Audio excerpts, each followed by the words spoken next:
আমরা খেয়ে থাকি সাধারণত আলু ভর্তা, বেগুন ভর্তা, আরও নানান রকম সবজি ভর্তা। কেউ কি খেয়েছেন কখনো গোশ ভর্তা? হ্যালো বন্ধুরা, আসসালামু আলাইকুম। আমি আজকে গোশ ভর্তা করে দেখাবো। আমি এখানে নিয়েছি 5 টুকরো বিফ। এবার এটাকে আমি ছোট ছোট করে কেটে আমি এটাকে একেবারেই কিমা মতো করে নেব। তো এর জন্য আমি নিয়েছি এখানে 3টা পেঁয়াজ আর নিয়েছি 4টে ছোট ছোট 4টে রসুন। এবার এগুলোকে ভালো করে ছোট ছোট করে আমার কেটে নিতে হবে। এবার আমি গোশটাকে ছোট ছোট করে কেটে নেব।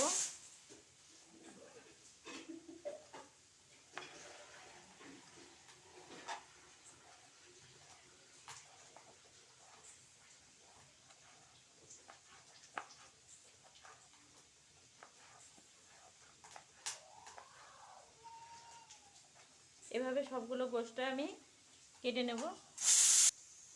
আমার সবটুকু কাটা হয়ে গেছে। এবার আমি একটা বাটিতে সবগুলো তুলে নেব।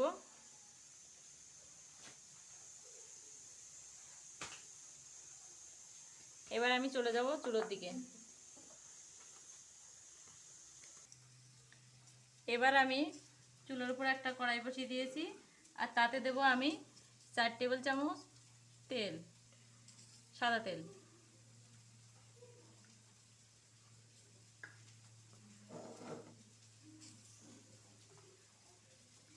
এবার আমি এতে দিয়ে দেব সেই কিমা করা মাংস।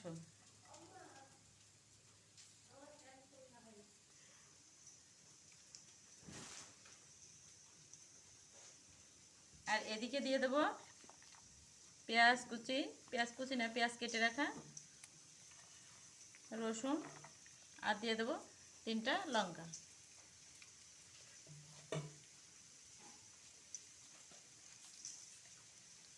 আর দিয়ে দেবো 1/2 চা চামচ কালো জিরা।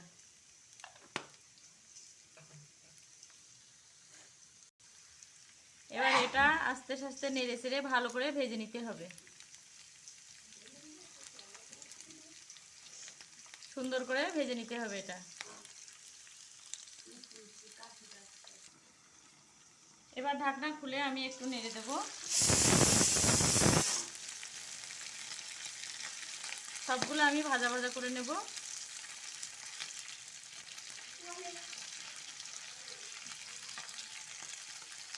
ভাজাটা যত ভালো হবে ভর্তাটা ততই মজা হবে। আর ঝালটা আপনাদের পছন্দ মতো, যে যেরকমের খাবেন সে সেরকমের দেবে। ঝালটা পুরোটাই নিজের পছন্দ। আবার আমি ঢেকে দিচ্ছি। 5 মিনিট বাদে আবার আমি আগলা করব। আমার ভাজাটা অনেকটা এগিয়ে এসছে। আমি আর 2-1 মিনিট নাড়াচাড়া করে আমি এটাকে নামিয়ে নেব। নামিয়ে এটাকে আমি সুন্দর করে বেটে নেব। আর যাদের বাটতে অসুবিধা তারা ব্লেন্ড করে নিতে পারবেন। তো আমি আমার একটা সুন্দর একটা মেশিন আছে পূর্বপুরুষের, সেই মেশিনে আমি বেটে নেব। এবার আমি এটাকে তেল ঝরানোর জন্য এইভাবে একটু কাত করে রাখবো। তেলটা বেরিয়ে গেলে আমি তখন এটা নিয়ে নেব।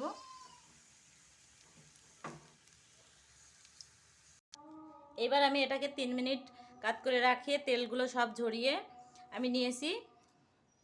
এটা আমার পূর্বপুরুষের মেশিন, এটা আমার শাশুড়ি মা পাস করে গেছে, এবার আমার পালা। তো এইবার আমি এটাকে সুন্দর করে বেটে নেব।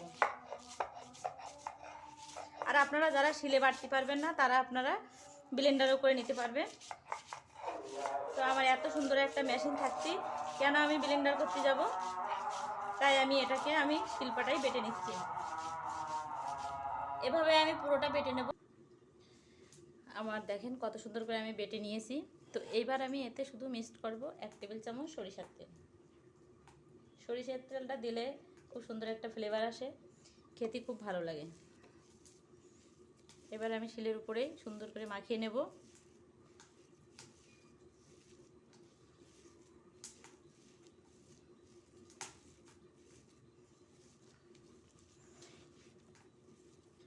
এবার আমি একটা বলে তুলে নেব। আমার বাটা হয়ে গেছে, দেখতে পাচ্ছেন কত সুন্দর করে আমি বেটে নিয়েছি। তো যাদের আমার ভিডিওটা ভালো লেগেছে তারা একবার বাসায় হলো বানিয়ে ট্রাই করে দেখুন। আমি একবার না, আমি আরও কয়েকবার এভাবে বানিয়েছি। খুব মজাদার খাবার, আর আমার পরিবারও খুব পছন্দ করে, তাই আমি এটা মাঝে মধ্যেই বানাই। আপনারা একদিন বাসায় বানান, দেখবেন খুনি আপনার পরিবারের লোকগুলো অনেক খুশি হবে। তো আমার ভিডিওটা এখানেই শেষ। আল্লাহ হাফেজ।